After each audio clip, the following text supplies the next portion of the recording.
So let's read some of the ahadith, right? So Prophet Muhammad ﷺ said that the upper hand is better than the lower hand. And then one should start giving first to his dependents, and the best object of charity is that which is given by a wealthy person. And whoever abstains from asking others for some financial help, Allah will give him and save him from asking others. Allah will make him self-sufficient. So there are two parts to this hadith that are important for the Muslim economy. The first part is the upper hand is better than the lower hand. So how many of our Muslim economies get aid from the West? Probably more than half of them, right? And then, is it better for them to have the upper hand, or is it better for them to lower their hand, right? Like a lot of people claim that, if America removed their aid from Egypt, Egypt would crumble. This is literally like stuff that I hear from people. Is that like the situation that we need the Muslim nations to be? And then Allah Ta'ala will make him self-sufficient. So this concept of self-sufficiency is very important in Islam.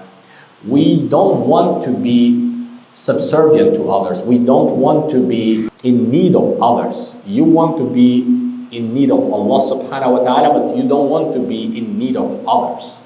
And when we talk about the Muslim economy, we need a Muslim economy that is thriving and is fulfilling the needs of the Muslims.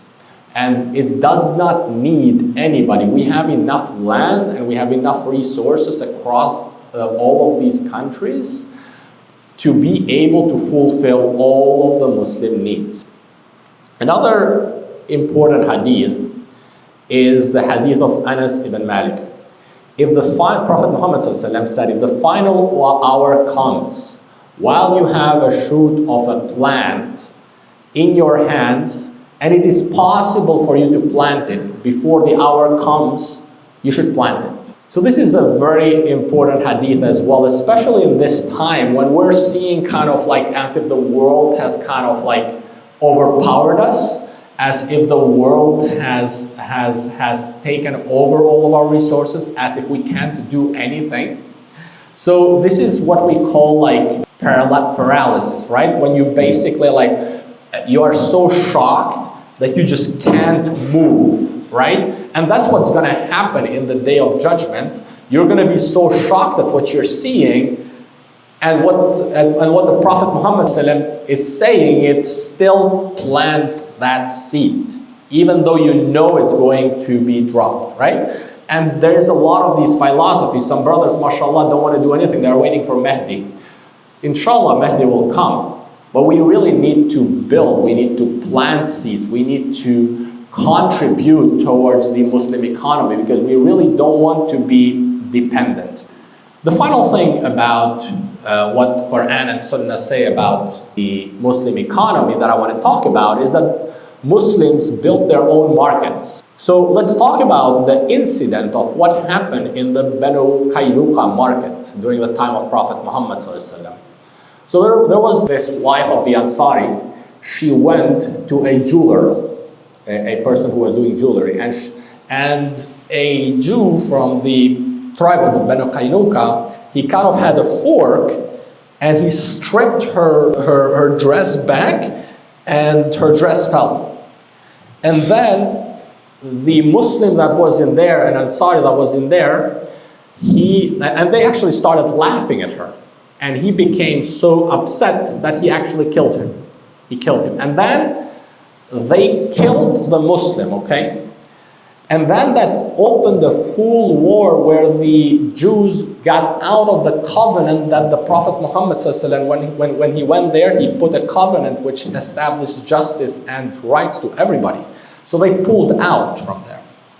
Now, what happened from that incident is that the Muslims established a new market. They realized that that market, the Banu Qaynuqa market, doing all of the trade in a non-Muslim market is not a good idea. So Prophet Muhammad ﷺ established a market, and we have some narrations that say that he basically told them to expand even that new market that was established, so that he told them there's not enough space. So what we learn is that as Muslims, we should build our own marketplaces.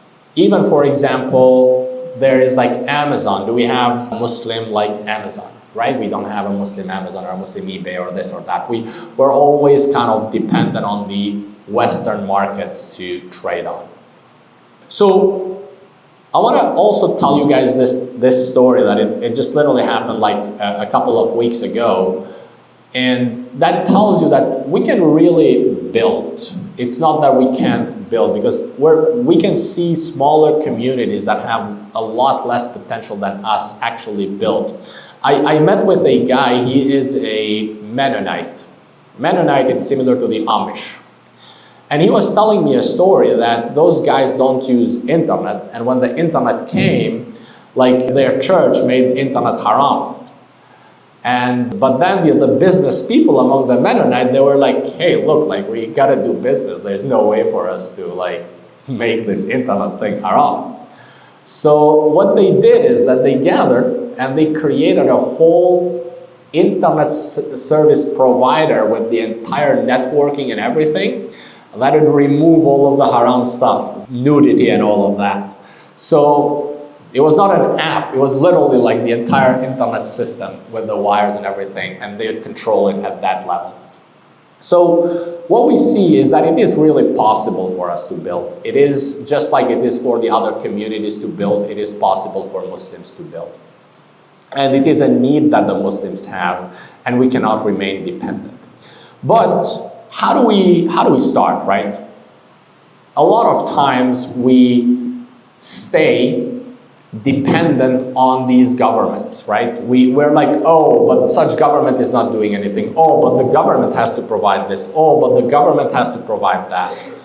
Well, when we look at the Sahaba, Abdurrahman ibn Auf, Uthman, they sponsored military campaigns. They sponsored the wells.